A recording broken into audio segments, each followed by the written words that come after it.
So last time I did get some of you folks started on the assembly for the puzzle cube, as I had demonstrated finishing all 5 pieces. Today I'm going to try and attempt to do that assembly, and then from there I will create an exploded view and an animation. And actually the tricky part is doing the assembly. You folks should be pretty good at doing assemblies by now, but it's time to review the skills that go into doing that task. So I'm going to go up to the top and I'm going to go new, and I'm going to go standard IAM create.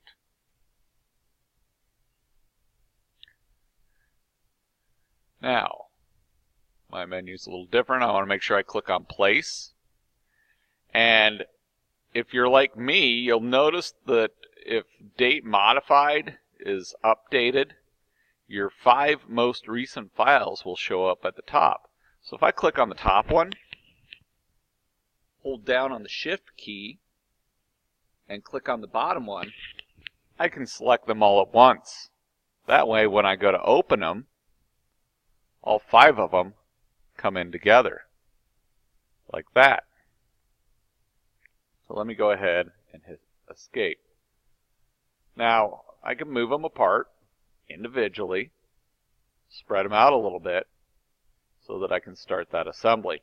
Now when I was working with some folks earlier, the one I struggled with was getting the black cube, or the black puzzle cube piece, in the right place.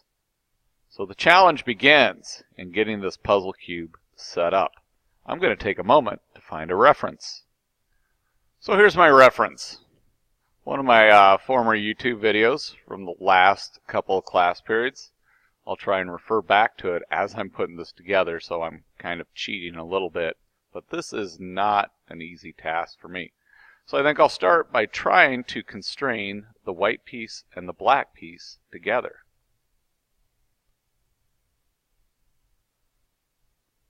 So one thing you might find yourself doing is right-clicking on each individual piece and free rotating it to get it into position.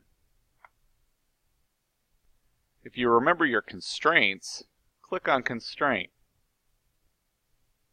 I'm going to start with a mate and then try and finish things with a flush. This surface is going to touch this surface here.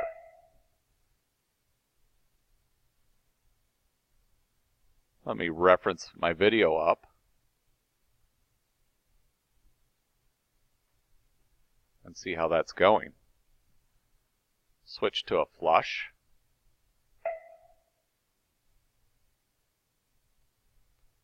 And then if I close my constraint menu, should be able to slide that out of the way, but you'll see that I haven't finished my constraints yet. So I need one more mate.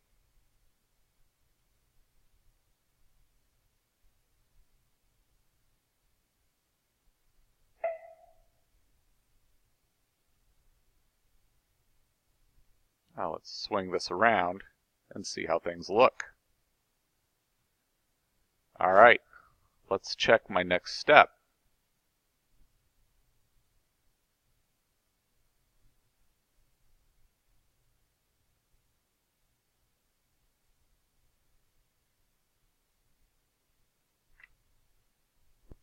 I'm going to try and get my green piece in the right place.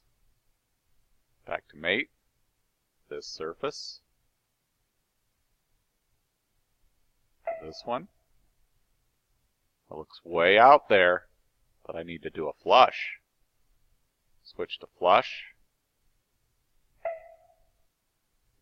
Ooh, I think that's on the wrong side, so I'm going to cancel that. I want it closer to this area. Maybe I should do one more mate. Here to there. This might be okay.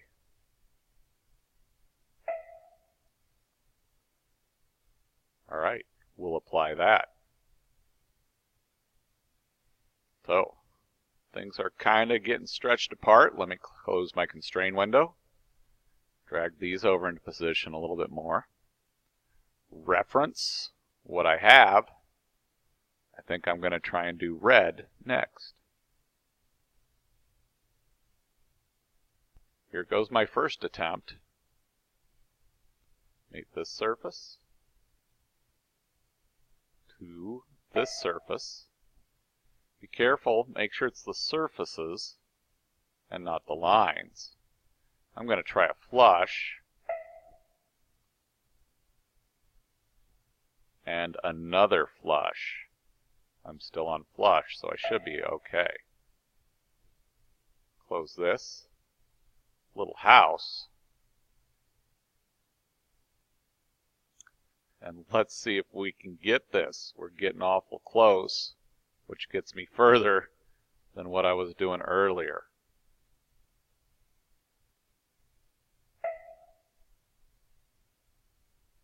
And now a couple flushes.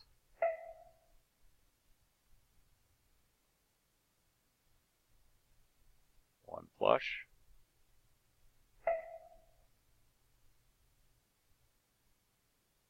Two flushes. And I'm not done, am I? Let me try a mate. I thought that would have had it. There's more than one way to accomplish this task. And did I get lucky? I did. Now, make sure, like I just showed you here, you hit Little House on the View Cube for that isometric view. That puts it in the right configuration to put it into an animation. Let's go to that step next. So I'm going to do a Save As. And I'm going to call this my new puzzle cube.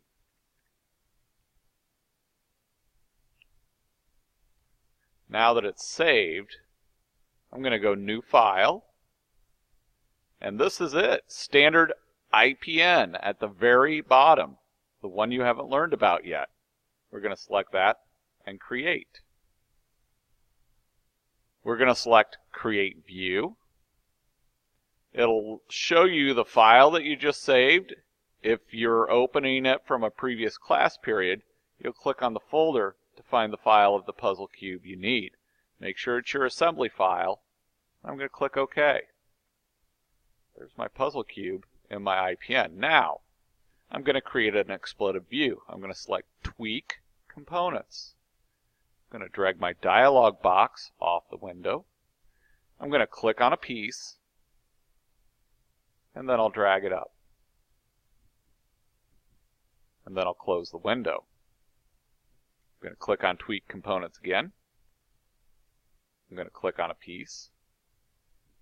I'm going to drag it out. I'm going to close the view. Select Tweak Components again.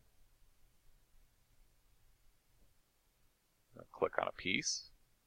I'm going to drag it down. And I'm going to close the view. And let's do another one. Click on a piece. Drag it out. Well, that one's going down. Kind of wish it would go out. I'm going to close that, try that again. Tweak Components. Click on the piece. This one takes a little practice. You can tell I'm not as experienced with it. Close. Alright, I'm going to quit while I'm ahead. I'm going to select Animate.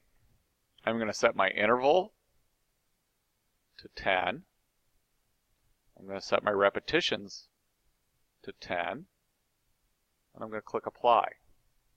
Drag the box off to the side and press play.